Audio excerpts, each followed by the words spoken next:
Hi, good morning. I'm Pat Kelly. I am the president and CEO of Ebony Horsewomen, and we operate in an Equestrian and Therapeutic Center here in Hartford, Connecticut. Ebony Horsewomen is a one-of-a-kind urban riding center in Hartford, Connecticut, in the beautiful 693-acre Keeney Park. Since 1984, we've served our community's youth, families, adults, and military veterans through equine-assisted psychotherapy, therapeutic riding, and a variety of youth programs. So last time we spoke, I spoke to you about equine-assisted psychotherapy, and I also spoke to you about the need for cultural competency. But when I went back into the community of equine therapy, I'm seeing things that might confuse you folks out there. So I want to kind of bring some terminologies to you and kind of flush them out so that we know what we're talking about when we see these, everything under the heading of equine therapy. So equine facilitated activities, equine therapy, equine-assisted psychotherapy, equine-assisted learning, hippotherapy, and therapeutic riding. Well, what is all of this? And some of these terminologies are redundant. For instance, equine facilitated activities and equine assisted learning. So these are activities and experiences that are non-clinical, but they're activities with horses for physical and mental well-being. So what are those kind of activities? Well, it could be walking a horse, it could be riding a horse, it could be brushing, grooming a horse. It's any kind of activity that you get, you do with a horse, and you get some therapeutic relief from it. And what could that therapeutic relief be? Well, it could be reduction of stress, it could be a reduction of anxiety, it could be reducing depression. These are some of the therapeutic benefits that you get from just being around horses.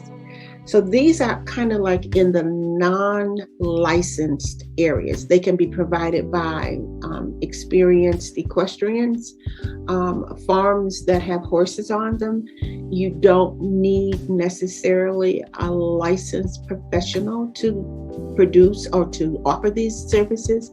So these are, experiential kind of experiences that you have with horses. And these are some of the terminologies that you would see out there in the community.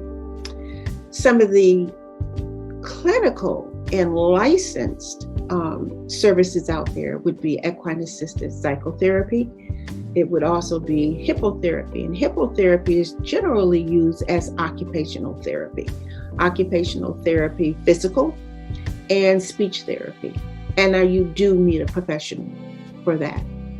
As you do for equine-assisted psychotherapy, you have to have a board certified, board licensed, state licensed therapist, and also one who's certified in equine-assisted psychotherapy to give the services of equine-assisted psychotherapy, because actually it is psychotherapy with the use of a horse as a diagnostic tool that gives information both to the client and the therapist in the operation of this service. And also is billable. Many insurance companies accept this kind of therapy. Almost all of them actually would accept them, with the exception of a few. So it is a billable service. So when you're out in the community and you're looking for services, something you just kind of need to flush out what all of this terminology is. You can see something that says equine therapy. Well, equine therapy does not necessarily have to mean psychotherapy. It could mean just activities with horses, and you get a therapeutic benefit from it. But it is not psychotherapy. So if you're looking for something clinical that is more towards the equine psychotherapy, then you really have to be clear about what you're looking for and who provides that. So this is some of the terminology out there in the community about equine therapy, and I hope this helps you kind of flush out what's out there. I would also add that it is extremely important to whomever is providing this service that they be culturally competent, whether they're in the urban center or not. Cultural competency is critical in delivering any kind of therapy. And we're going to talk a little bit more about cultural competency as we go further. Have a great day.